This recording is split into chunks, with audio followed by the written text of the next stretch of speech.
Hey, this is Madeline Sklar. And Suze Cooper, and you're listening to All Things Audio.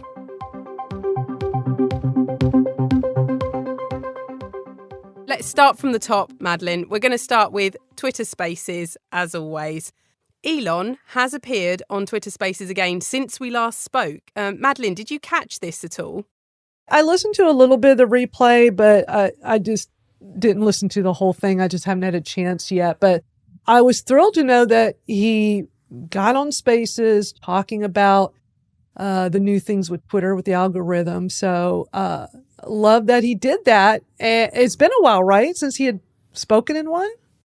Yeah, I think so. I think he'd spoken there was that weird one at the end of February where he was like testing out his new mic, but it was all a bit weird. Oh, right. I don't count that one. It just totally smacked of him not being aware of what was available in Spaces and the different features.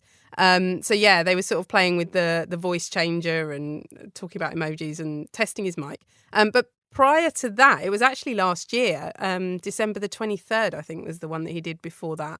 So, yeah, it has been quite some time. Of course, there was the space where the space that brought down Spaces, the space where he got upset with the journalist.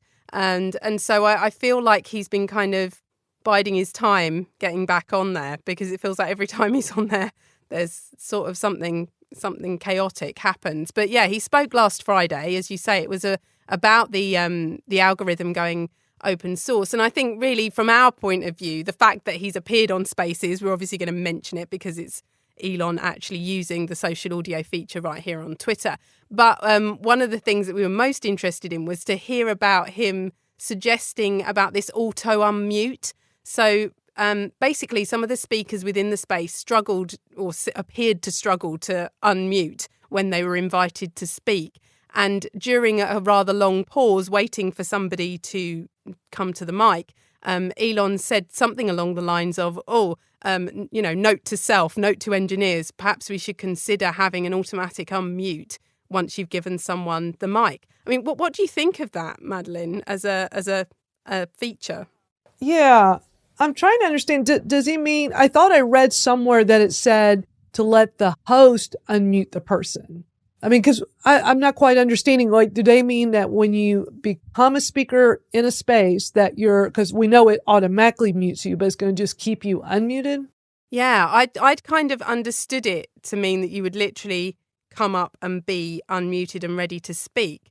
But I don't know, that really wouldn't work. I mean, that's typically a problem, yeah. We bring speakers up and they're sort of queued up almost, aren't they? So we still kind of take turns, or, certainly in our Spaces, we like to try and keep a tab on, okay, so we've brought that person up, but someone's already speaking. So you don't necessarily want that person that you've just brought up to be making a noise or for their mic to be open while they're coming into the stage area of the space, do you? So yeah, that kind of wouldn't work, would it? No, because that's how it used to be with Spaces back in the day. It was, everybody was unmuted as soon as you became a speaker, and it was pretty chaotic, and you'd hear all kinds of background sounds. I liked that it auto mutes, but I thought I read, and I don't remember where I saw it, but I thought I saw maybe their observation of tuning into this or something, where I thought it said giving the host the ability to unmute them instead of waiting for them to do it. And that would make more sense to me. But I think it's just a wait and see exactly how this plays out. But I would not want it where we have our speakers come up and they're just automatically unmuted. Because, I can see where in some spaces, especially just really a collaborative discussion among a community where, yeah, as soon as you grab the mic, you're just jumping into the conversation. But most times to me, it seems like we're all taking turns, because if everybody's speaking up all at once, it's a little too much. And if you're coming in, what if you're somewhere and it's loud while you're coming in? All that background noise comes right in with you. And whenever that used to happen before the automatic mutes, I would be sitting there and muting them as the host, because it's disruptive. Can't we already unmute or mute people anyway as the host? If we go into the little double person icon down on the bottom bar, then that obviously shows us who's a speaker, so who's got the mic and who's a listener. So if we've got a speaker there and they're not able to unmute themselves, when there's someone in that area, surely we can tap on them and unmute the mic anyway. So, yeah. It's interesting to see whether or not anything will be done off the back of Elon just flippantly mentioning it in a space kind of unrelated. Anyway, but yeah, interesting also to see him appear back on Spaces. I think according to Spaces dashboard, I did head over there and look up Elon's appearances. This looked to be his 10th appearance on Spaces, and I believe he still hasn't hosted one. And I think, I know the week before last, certainly Andrew was asking people to take their bets as to when that might happen, when Elon might actually host a space. So that's quite an interesting one to keep an eye on. I mean, when might it be, Madeline? Yeah, he's running a contest for that, which I think is so cool. I signed up for the contest. I think it was neat. Yeah, I thought it was interesting that there was 540,000 live listeners. So, it definitely grabbed a lot of attention. And as of today, 1.5 million listens total, which just shows you that Spaces is still a great place of bringing people together. And here Elon hadn't done a real, I'm not going to count that other one he did with the testing the mic, because to me that when he does a real one where he's being interviewed or is sharing information, it's been a while. And since the last time he's done it, we've seen some of these social listening apps go away, or social audio apps go away.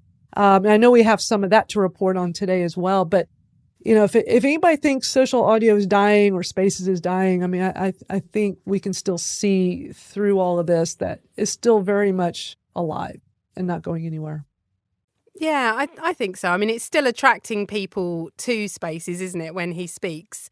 So, yeah, it's still kind of still waiting. I still feel like we're in a holding pattern to see where Spaces might end up and where they might go. And actually, perhaps our next story tells us a little bit more, because we haven't seen really any development or any movement on Spaces since Elon took over. So I don't think anything has particularly changed on Spaces since then. But Matt Navarra has this tweet that he put out last Friday talking about how Elon had said Twitter's direct messages could soon have encryption, custom emojis, reactions, and, wait for it, ability to convert DM chat into an audio chat, which would effectively be a private space. So that's quite interesting. If that will be like their next move, their first move really into what's happening with social audio. What do you think about private spaces in the DMs, Madeline? Oh, yes. I think this would be really great to have. I'm very excited about this. I would love to see it, because so many of us for so long now have requested the ability to have private spaces. I mean, that was probably something Hosteline and I were requesting back when we were beta hosts a couple years ago. So it's nice to see that this is something they're trying to bring to us. I mean, it's great that they are kind of revamping direct messages, like just doing more with it. And it sounds like this is part of it. And I also put in a tweet in the nest from Andrew at Spaces Dashboard. He's definitely excited to hear about this private spaces coming. So I think that's something many of us are going to utilize. Is this something you would use? Because I would love to. I think this is great. Yeah, it's interesting. I mean, other platforms have already got audio in the DMs. Like you can send an audio DM over on LinkedIn to people. So it feels like, while Twitter's got spaces, the DM area hasn't really been, optimized for audio in that way just yet. So I guess it would be a good step for them to do that. And we've had a bit of a taste of private spaces when the communities were a bit more alive. You could just have a space that was open to those people that were within the community. This takes it even more granular, doesn't it? Into almost Twitter circle, almost that kind of territory. And is a really interesting one. And I think people will use it, interesting to see it as a possibility. Sticking with Spaces Dashboard, Andrew put out a tweet which you were very happy to see, Madeline, which was all about the replays and making sure that we do our kind of due diligence when we're sending out a replay and set the start point. I was so thrilled to see this tweet. And it's funny how so many of these tweets we're talking about with spaces are coming from Andrew, but Andrew is just such a great news source and source of resources as well. Like he's just always sharing. For you guys listening, if you're not following Andrew at Spaces Dashboard, I mean, he is always talking about spaces and things for you to be aware of, if that's, something you're interested in. And he did this tweet about keeping it tight for those replays and not forgetting to trim your start time. And I have been hosting Twitter Spaces since February of 2021. So over 2 years now as one of the early beta hosts. And I co-host 3 a week. I've been doing that all this time. I dislike listening to a replay of a space and it starts at 0, and that the host did not take a few seconds and just do the slide. Only the host can do this. After your space ends, you do the little slider with your finger on the mobile app and set it to your start time or whenever you want it to officially start. Because let's face it, so many times we're just doing bantering at the beginning of a space. And you're really doing a big service to your replay listeners. And most of us get more replays than live. We all get replays for sure. Sometimes we get more than our live, sometimes we don't, but there are always going to be people listening to the replay. And I think it's just a common courtesy kind of thing to do. What do you think, Suze? Yeah, absolutely. And it definitely needs doing. I dislike doing it a lot because that tiny little dot that you've got to... It's hard to do, I know. Try and get your finger to move along the line, and then I've got in my mind, okay, so we're starting at 4 minutes and 52, and then I'm trying to 15 seconds back and 2 seconds forward, and oh my goodness. I mean, I do it straight after we finish this space every week, but you can guarantee it probably takes me 5 minutes to do and hit the right start point. Oh, that's so funny. Well, here's my tip. This is what I do. So, because you're technically the host of this one, so you're the only one that can do it when the space ends. For my other 2 each week, I pay attention to how many minutes after the top of the hour we kind of officially dive in. And for my Twitter Smarter, I actually read a starting script.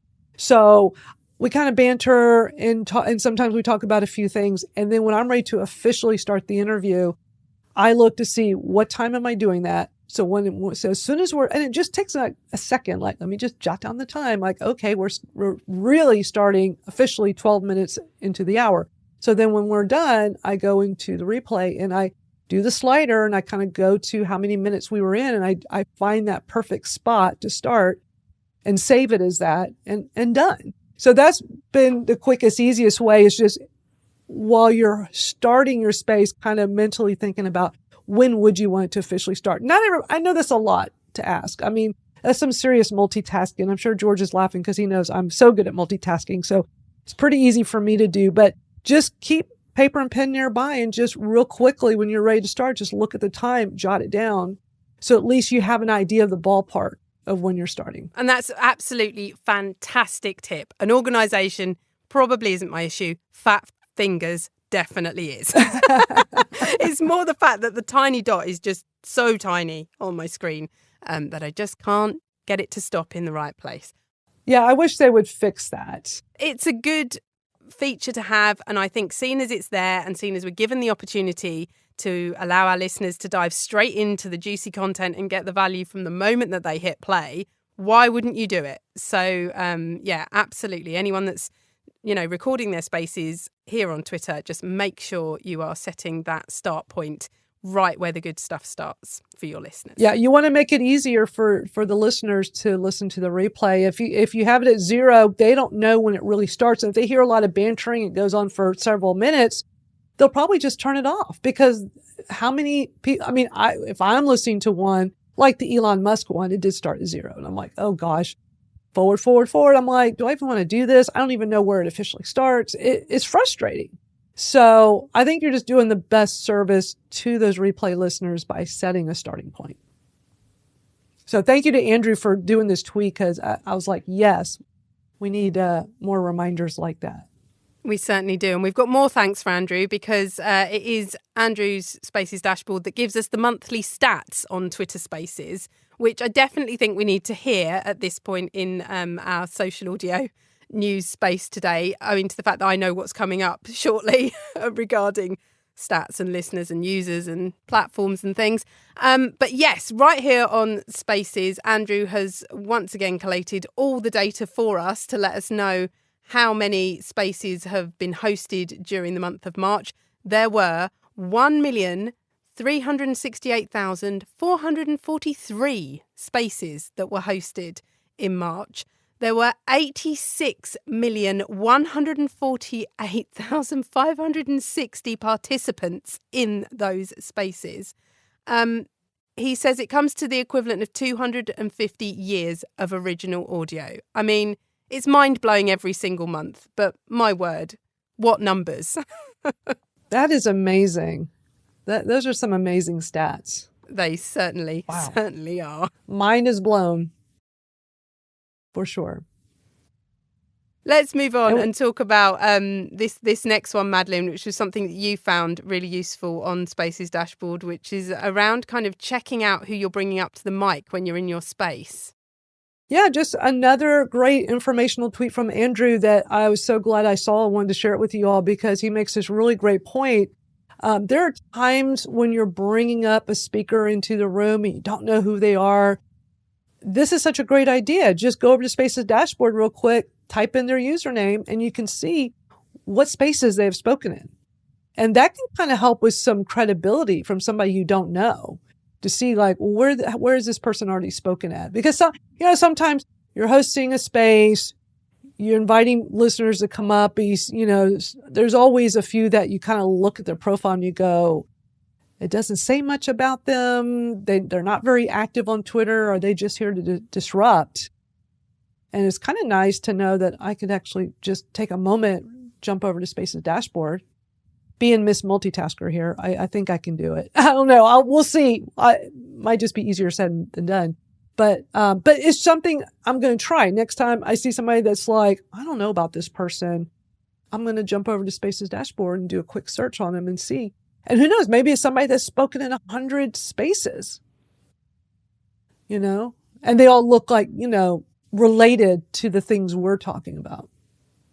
Again, if we're talking about kind of those general tips for people that are hosting spaces regularly, it is always a good idea to kind of check out anyone that you're not necessarily familiar with before you give the mic. You're trying to hold a safe space for people to talk, and so to get as much information about those people as possible before you bring them to the mic is important. So even if that's just tapping on profile pictures and checking out bios and perhaps the last few tweets on their timeline, and this just gives, as you say, a little bit more intel potentially around how familiar people might be with spaces, whether or not they've been in spaces or hosted them themselves. So yeah, if you've got the octopus arms at the ready and all the multitasking is going well, then yep, by all means, that's definitely the way to go. And now we've got Clubhouse news. That was quite a bit of Twitter Spaces news. But we actually have some things to talk about with Clubhouse today. We do, and I'm going to run through them. I'm hoping that Morgan or Michael might be available when we open up the mics to delve deeper into these. So I'll just kind of give the news in brief on them to begin with. There was a tweet from Cackles, Jeff, who we've spoken to here before on All Things Audio about Clubhouse. And this has announced that they are starting their first public beta of paid houses. So they're actually going to be offering a monthly membership fee, which people will be able to pay. That will then go into the house treasury. And all the details around the house and the treasury are going to be stored on the blockchain. So this is all kind of relating to the idea of using NFTs, I believe, within Clubhouse, which we have spoken about briefly before. And I think this is where that idea of having that house treasury and then the members being able to vote and potentially split the money that's going into the pot comes from as well. That seems to potentially maybe be plugged in somewhere. But yeah, the big headline is that they are going to be trying out these paid houses And there's potentially some monetization going on over there that is very much linked into crypto and the blockchain. So exciting to see that happen. Following that, though, Matt Navarra has actually tweeted out the latest Axios stats looking at the global downloads of live audio apps, and Clubhouse looks not to be faring too well, to be honest. So from introducing paid houses to how many people are downloading the app, it would look on this graph, which is very tiny, as though these downloads have fallen quite sharply over the last year. So it's showing fallen 56% worldwide and 52% in the US over the past year. The other apps are on there are Spoon, Spotify Live, Airtime and Fireside, but Clubhouse's drop is the largest. Now, initially when I saw this, I did my usual, oh yeah, well, it's falling from a really high peak because of the peak that it had when it was launched, because it was a pandemic, because we were all stuck indoors, because it's what we did. However, this is over the last year. So this is, from March 2022 to now, March 2023. And it is quite a big, dramatic drop in the number of people downloading the app. So interesting to see that. What do you think of that, Madeline? Yeah, it's definitely interesting to see. I mean, we've been hearing so much about the decline of downloads for Clubhouse for quite some time. I think what a lot of people discovered was, I could just go to do this in Spaces. I don't have to leave Twitter. Because it seems like a lot of people, I remember a few years ago, Clubhouse, super huge, right? Slowly people started utilizing Spaces and would do both or just decide I'm going to do all Spaces. I think it's just a lot easier when you're dealing with one app, especially if you're somebody that signed up for Clubhouse. We all start at zero over there. We have no followers. We got to follow people. We got to build a community over there. And I'm wondering if just over time, people that were regulars over there just didn't have the bandwidth to really build a community or followers over there and finally realize, well, I can just utilize my existing Twitter and still use audio. I mean, it's a thought. Yeah, maybe. I know as well, we've spoken quite a bit to Michael over recent weeks as well about the different changes that they've made to the app over there and how some long-term users had actually kind of been a bit lost by what they were doing, and other users who might have downloaded the app and then gone in it and just felt really lost because it was chaotic, a bit like me, and potentially maybe the way that those changes have been implemented in such a live environment have kind of put a few people off. So maybe that has impacted it as well. That was another thought that I'd had. But from falling downloads to a falling platform, Spotify Live is being sunsetted. I don't think we're surprised. We're not surprised. We're not surprised. But yeah, it is the latest social audio feature within an app to disappear. We reported last time on Reddit Talks, and that was the last one that we said was going. And now Spotify has announced that the Spotify Live app is going to close. So, I mean, we followed this all the way through. I mean, I remember going from a Twitter space to Spotify Live when they first took over Green Room, and with host Celine, I think, hosted it, and we all jumped over there at once. It was all very exciting. There were lots of gems. Nobody really knew what they were or what that meant, but it was apparently fun. And it was fun for a minute. But it was for about 30 seconds. But we spoke a lot about, this is exciting because we've got access to the Spotify catalogue, and what are they going to do with artists, and wouldn't this be great if, and interviews and live shows. And then it just didn't. It fizzled. It just totally fizzled. I just was so surprised for a big company like Spotify. They put all this, investment into Green Room. And I was like, wow, I just didn't expect it to be going away so quickly. But in this article, they do talk about that to Spotify, it no longer makes sense to have a standalone app, this as a standalone. So I guess that makes sense. I mean, we're definitely seeing those declines with Clubhouse and with these others. Because also, we're not in a pandemic anymore. I know that brought a lot of people into social audio. It seemed like that's the push that got us all there. And for many people is because, well, I'm trying to find something to do with myself because I'm in the middle of a pandemic. I can't do much. But then times change. But then many of us grew to love social audio. So we're not going anywhere. But in the big picture, I guess it's just these are all starting to struggle a bit and not be what they were a year or 2 years ago. And interesting that Spotify, big company as they are, is just deciding to no longer go down that road. I just think that's really surprising that they just did not think they should invest utilizing artists into the mix. Because I think it would have been huge, Suze. I know we've talked about it before here. I mean, they have access to the biggest stars on the planet, right? Why wouldn't you try to get some of these big mega music stars to utilize the social audio on the platform?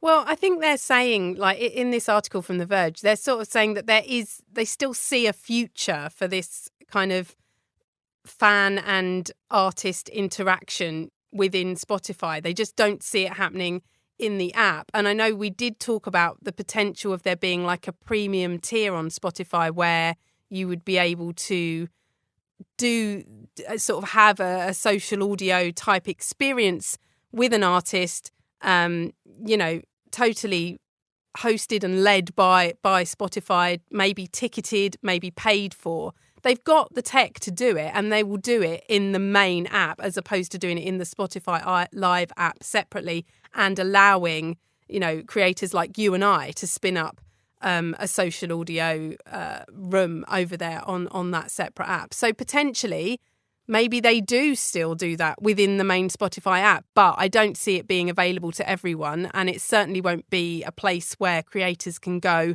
and do their own thing and utilise the music and all those lovely things that we thought might become available to us as part of a social audio platform from Spotify. But who knows? I don't know. I mean, they've clearly switched off from it quite a while ago. It seems to have been just left to wither, and who knows if they'll really make use of it within the main app or whether it just gets swept under the carpet and forgotten about. Yeah, exactly. So we've got some speakers here that want to chat with us. Real quick, Michael, I see your hand is raised. Pertinent to the microphone discussion, I had mentioned in our group chat a little while back that Clubhouse actually did the reverse of this. They had it for a long, long time that as soon as you joined the stage, your mic was unmuted, and it became sort of part of Clubhouse culture that when you join the stage, you mute yourself because they weren't always ready for you to join the conversation right when you came to the stage. And so that changed on Clubhouse so that now, and when there's a hand raising queue, you join the stage muted automatically until they're ready for you. In a social type room, you actually unmute yourself to come to the stage to join in on the conversation. So again, it goes back to that style of conversation, but I know you want to move on, so let's move on. Well, thank you for sharing that. Appreciate it. Morgan, you are next up. Yeah, I suppose we have to mark Spotify Live. I'm beginning to feel like the number of platforms that I have to keep up with and report back on is getting smaller. But I think this one was not a huge surprise.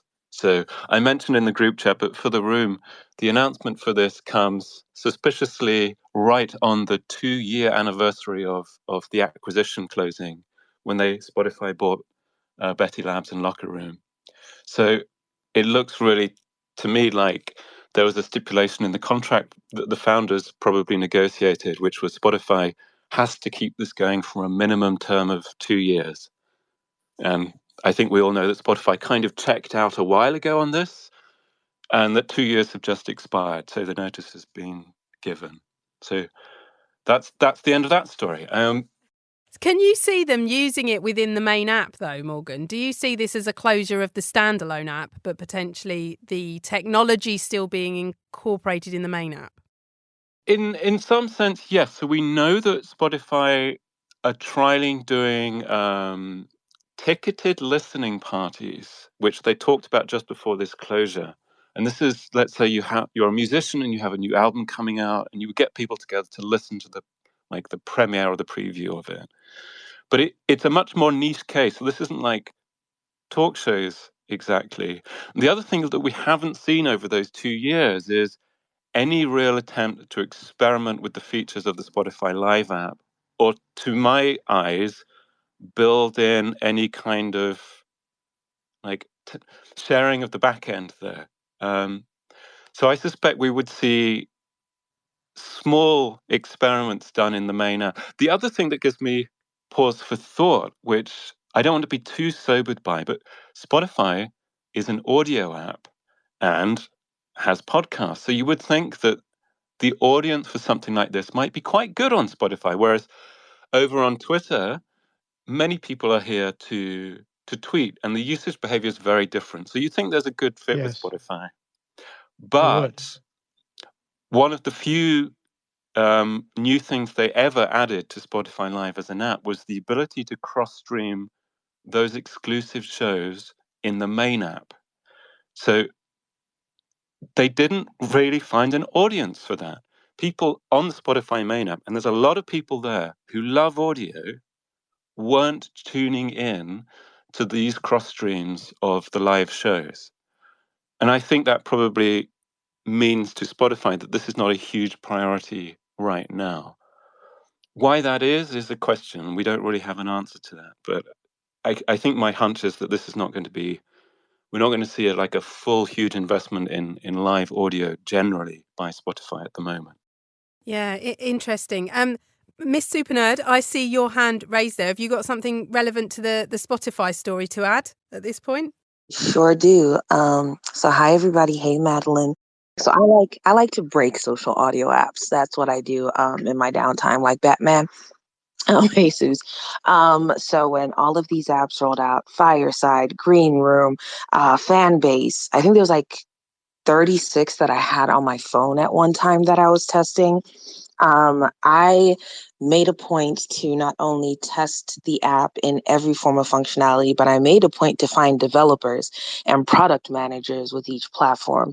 And I remember when Spotify bought Betty Labs and everybody was focused on Green Room, I went and I looked at all of Spotify's acquisitions within the same 12-month period. And Spotify spent $1 billion acquiring different platforms that all had some audio functionality. And I knew at the time, because Spotify was highly invested in Anchor, which was its first non-stream platform. It was more of a content production platform, that everything that they were buying was specifically focused on competing with Apple within the podcast space. Because at the time when Spotify made the purchase from Betty Labs, Spotify had more stream listeners than Apple did, but Apple was starting to take a look into podcasting, and all of a sudden Spotify made all of these purchases. Now with Green Room, the problem that Green Room had when it was first purchased was that it was a very niche platform. The original audience for it, the original build, and the original focus was very specific to a very specific niche audience. And so it would have been hard to convert users who were not part of that niche audience into the culture of Green Room. And I remember there were Spotify engineers and program managers who actually came into several of the green room spaces I was in. And we had conversations and we asked them about functionality. We asked them about roll-up. We asked them about cross-streaming, access to artist content who are on the main Spotify platform. And I knew that the music was not going to come over to Green Room, as it was called at the time, because there were licensing issues. So for those people who may not be familiar, when a platform basically streams or allows people to subscribe to music or to podcasts, there are licensing agreements, either with their label, if they are actually signed to a major label, or independently with that artist. And so if in the licensing agreement, there is no approval to bring in new streaming platforms or new production platforms, Spotify cannot bring that over to Green Room. And I knew this because I used to work in the music industry. Now, with them sunsetting Spotify Live, or whatever the heck they were calling it right before they put it in the grave, I paid attention to when Spotify did a recent, I guess we'll call it media conference at the beginning of March. And they had rolled out Spotify for podcasts. And it was like everything that I'd seen 2 years ago came together. Anchor FM production, Green Room live spaces, a lot of the video platforms that they had purchased. Because what Spotify has decided to do with both its original music creators and its major investments, like $100 million contracts with people like Joe Rogan and Call Me Daddy, is they realized that they had to go from just a streaming platform to a media platform. And they needed to insulate as much of that content creation and production aspect within their own ecosystem to not only reduce how much they were going to pay in licensing and partnership fees, but to also ensure that they had a finger on the pulse of what new media was going to be. And so with Green Room being shuttered, I'm going to continue to call it Green Room. That's the only way that I can separate what it was from what it is now. With Green Room being shuttered, it is not surprising because Spotify has now moved into a media production platform, and they've leverage, and they kind of introduce and they tease this because there's still a lot more rolling out throughout 2023 and 2024. They've made it abundantly clear that they want to become the audio production studio for specifically recording artists and podcast artists, and they want to become the retail platform for podcasters and artists, which is why they had their Shopify partnership last summer in order to bring in that merchandising piece. So it doesn't really surprise me that Green Room was shuttered because as a standalone app, there were a lot of restrictions with regards to what it could do and how it could scale. So that's my thoughts on Spotify Live. With regards to Clubhouse, I'm going to play nice. And I'm just going to say, let it burn. That's what I'm going to say. I think everything that Clubhouse is doing now is too little, too late. I have sat on Clubhouse stages for 2 years, and everything that Clubhouse is rolling out 2 years later was things that creators begged for at the end of 2020 and the beginning of 2021. Totally agree. Whether it was data in terms of engagement, stickiness rate, who was coming into rooms, who was supporting the rooms, who could share the rooms and how they were sharing it. Creators are begging for that. When it came to monetization, creators begged for subscription options in clubs, and clubs had 500,000 users and 30,000 users. When it came to stage control, creators begged for that. When it came to reactions so that they could actually have an engagement and emotion graph, creators begged for that. When it came to pinned links, those things didn't come out. And the irony of it is I've had this conversation with other audio platform creators who are like, no, Clubhouse did it first. That's a lie. Clubhouse did not have pinned links until there was a nest on Twitter Spaces. Clubhouse did not have emoji reactions until Green Room and Twitter Spaces rolled it out.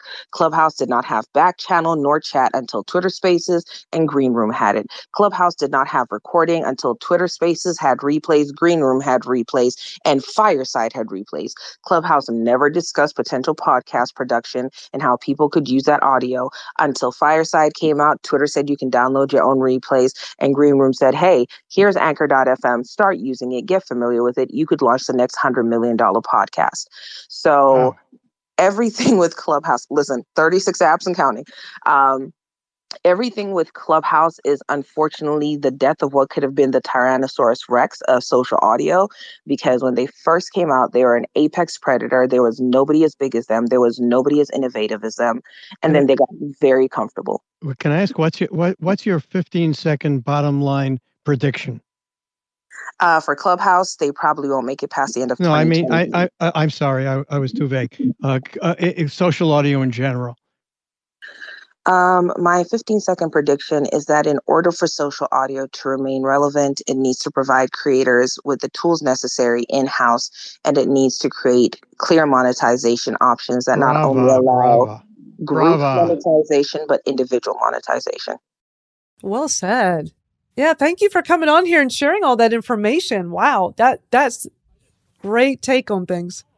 Picking up on the Clubhouse thing, can I just ask Morgan, Michael, what are your thoughts on the Axios download stats and around what Miss Supernerd has just said? Yeah, so I think if you've been on Clubhouse the last year, these stats are not a surprise to you. As I think we've often talked about in this space, the last year for Clubhouse has been radio silence. They've done no publicity, no marketing, no effort to onboard new users. And this has been on purpose too. So the last year has been shutting off release notes, doing this private beta for the development of houses, which is just basically finishing now.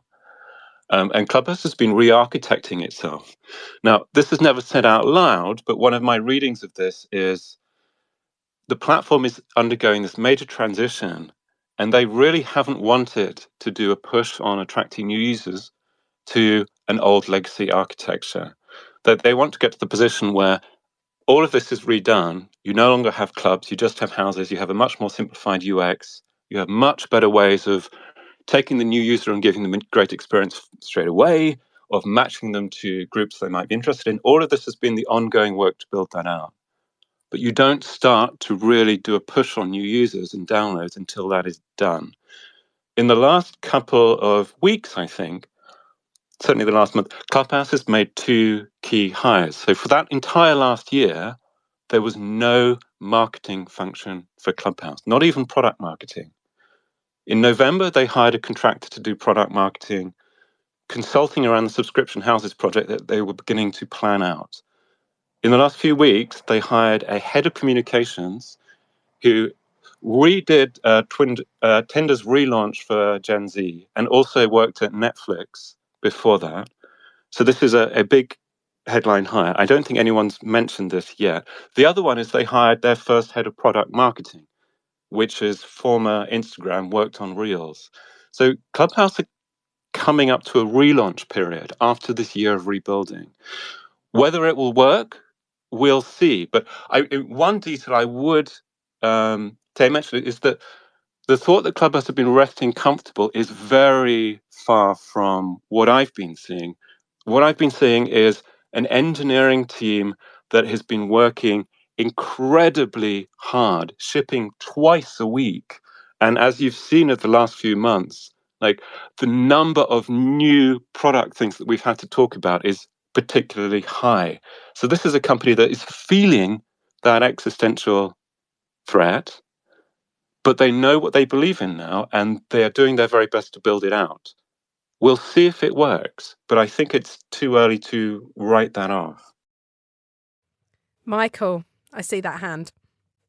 Oh man, just there's so much I could say in response to what has been said. You know, like Morgan is right. Clubhouse has been in a big transition period for the last year, and yes, a lot of the spice and the fire that was there in the early days, a lot of people left because the monetization tools weren't there and they couldn't use it to do the things they wanted to do, and they weren't finding the community they wanted there, so they moved on.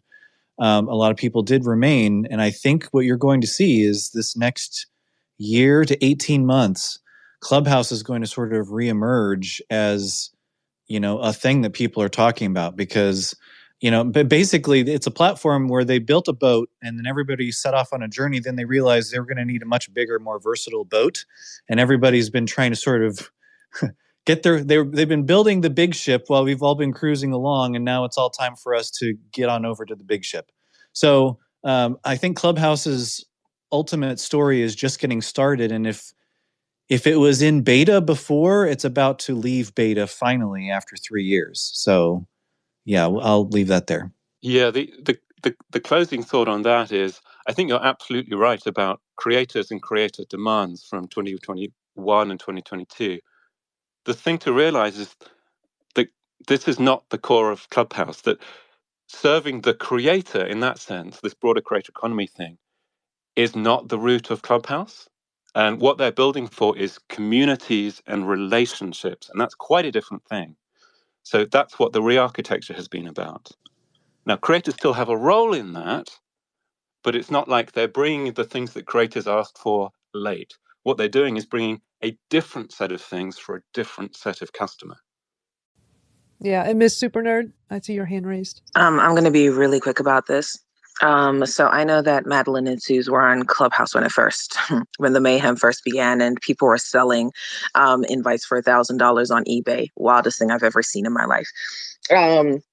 And here's why I said Clubhouse has failed to capture audience. And this is why creator economy exists, because creators set the pulse of engagement. That is why TikTok has such high engagement, depending on whether or not they get to stay in America. But when we say that it is not about the creator, that does a disservice to the creators who actually built the communities that kept Clubhouse relevant. Because before rooms were being recorded, before people had a schedule, before people, knew about, when scheduled rooms were, before we even had a calendar, people followed community leaders, and we'll call them creators in quotation marks, in order to access the content that was relevant to their values, their beliefs, and their interests. And that is why you had clubs like the Startup Club, and you had other clubs, because these were very niche but extremely large communities. And with community, you still have community leaders. And so when I say creators, I'm specifically talking about the people who invested thousands of hours into building experiences, into being consistent with content. So if Suze and Madeline had been on Clubhouse and they're like, we're going to have all these conversations about social audio, and all of a sudden there were 200,000 people in their club, those people are community leaders because they've set a pulse for the conversations that matter to those 200,000 people. If you do not empower Suze and Madeline to understand what matters to that community with analytics, if you do not empower Suze and Madeline to be able to create a better and more robust, holistic experience for their audience, then you're shooting yourself in the foot, because human beings are built for herd mentality. And so we will follow somebody off of the cliff once we see them go off the cliff and fly. But if there's nobody to follow, because all of those community leaders or creators, whatever title you want to give them, no longer wants to create those experiences, you have what Clubhouse currently is. I don't know if anybody has taken the Wild West ride down Clubhouse hallways in the last 3 months. I haven't been on 2.5 months because I felt like I needed to go into witness protection. I didn't know what spaces were safe. Trust and safety had basically been set on fire. There are rooms with people's names on it. There are rooms with people doxing children on it. And this was in every community group. And that's because a lot of those leaders who held those communities accountable, who set the rules of engagement and culture, had basically taken most of their audience off of the platform, had built podcasts, which are now on Spotify and Apple, and YouTube, and had decided to leave. So I think it does a disservice, and it undermines the fact that people do not just gather for the sake of gathering. People gather around a common ideal or around a leader. It's why we have politicians. It's why we have countries, because there's shared values and shared interests. And so to not empower the people who facilitate those shared values and interests does a disservice to the communities, in quotation marks, that you're looking to build. Because now those communities, referencing the boat, are just splashing around in the ocean without a GPS and without any sails and without any oars. Wow. That just blew me away. What a great insights you have. Thank you for sharing that. Real quick, Michael. I think all the points have been well taken. I'll keep it short. I mean, to me, my experience with Clubhouse has been, it is a really worthwhile, social audio in general is a worthwhile platform for people connecting across the world, building communities, creating content. And I think it's for Clubhouse or any other platform to be successful, it's going to be finding a good combination of the community building and the content creation, so that maybe you can build community around particular content. Like I have a house on Clubhouse that's for Muppet fans, so we have discussions about the Muppets and stuff. So I think finding that balance, it's not just about creators, it's not just about community, it's about finding a balance of both. Yeah. And a platform is going to be what you make of it as well, as a creator. Hey, George. I wanted to know if the new deplatforming of a bunch of the API, of the apps that use API, are going to affect the Spaces dashboard at all. The Twitter is now charging $42,000 a month to developers for the use of the API, and I'm wondering if that's going to affect Spaces dashboard. It's very concerning. Andrew from Spaces Dashboard is here with us to speak. Hey, Andrew, how are you? Hey, I'm doing well. I'm doing well considering everything that's going on with Twitter Spaces and the API. Have you lost some sleep?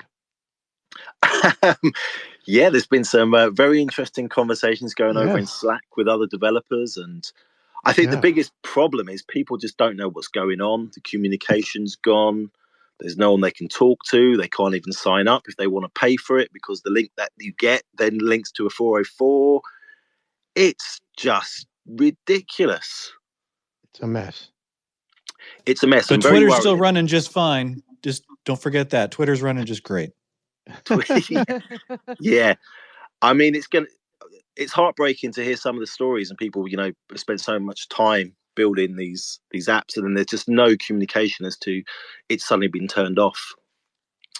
And that's something we worry about with Spaces Dashboard. I think, based on what George was saying, I think we're going to be okay. We're exploring lots of options. We have some workarounds, as you probably would expect from how we think. Mm-hmm. There may be, a small issue where we come onto Spaces and ask people to do something, which may be just logging back into the system. I will keep you 100% informed of that, because it's certainly moving. But by the end of the month, that's the deadline where everybody should have moved over to the new API platform. So you either pay 0, 100, or 42,000 a month. Pick your poison. What's the 100? The 100 gives you limited access, cuts down some of your endpoint calls. I see. It's okay for certain things, and again, there might be some workarounds within that.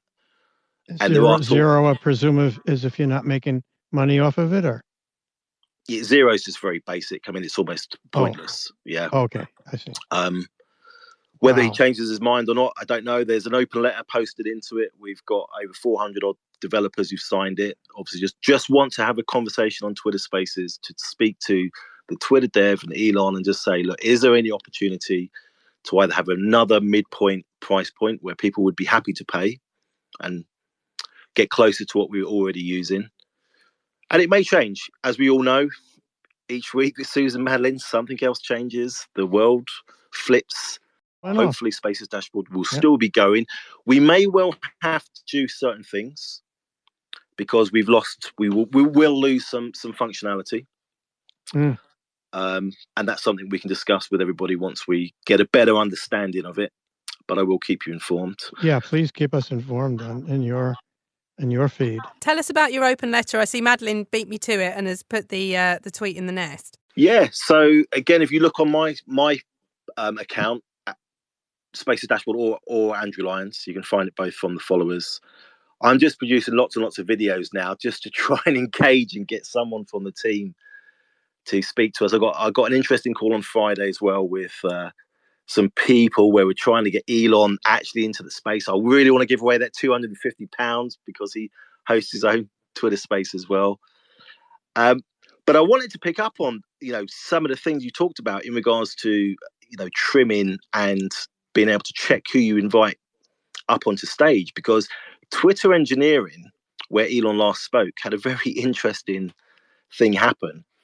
I'm not going to go too much into it, but if you go onto the dashboard and you look at some of the speakers that they invited up, they got off and they missed a few interesting things, because I guarantee if they'd have used our tool or they just did the basic thing, let me just go onto this person's profile and see what spaces or what they've posted in the past, I'm not sure Twitter engineering would have let these people up to speak. Thankfully for Elon and the Twitter engineering team, nothing untoward happened. But I won't say any more. You guys can go and look, because I'm not going to give any clout to it. But they swerved a huge embarrassment when they ran that space.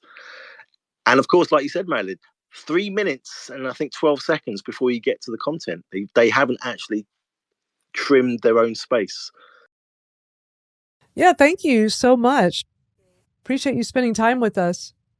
Oh, one more thing. Oh, another thing. Breaking news, Michael. Breaking news. Well, so it's not really breaking news. We couldn't cover it last week, but April 11th, this coming Tuesday, is the big day that Clubhouse has set for the club to house transition. So all clubs will transition over to houses on April 11th if they haven't been before then. So yeah, it's coming up. Oh, thank you. Yeah, that is one that we've been following over the weeks, isn't it? So, yeah, April the 11th then for anyone over on Clubhouse waiting for that to happen. Thank you for getting that in there right at the end.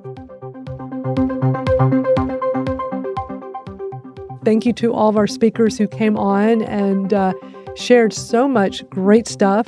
And we're available in all of your favorite podcast apps. We're out there, All Things Audio. You can also go to allthingsaudiopodcast.com as well. You certainly can. And you can catch us here on Twitter and use the hashtag AllThingsAudio, and we'll pick that up throughout the week. So that's it for this week. But thank you so much to everyone that's been here in the space with us and those of you listening. And we'll catch up with you next week. Bye, everybody.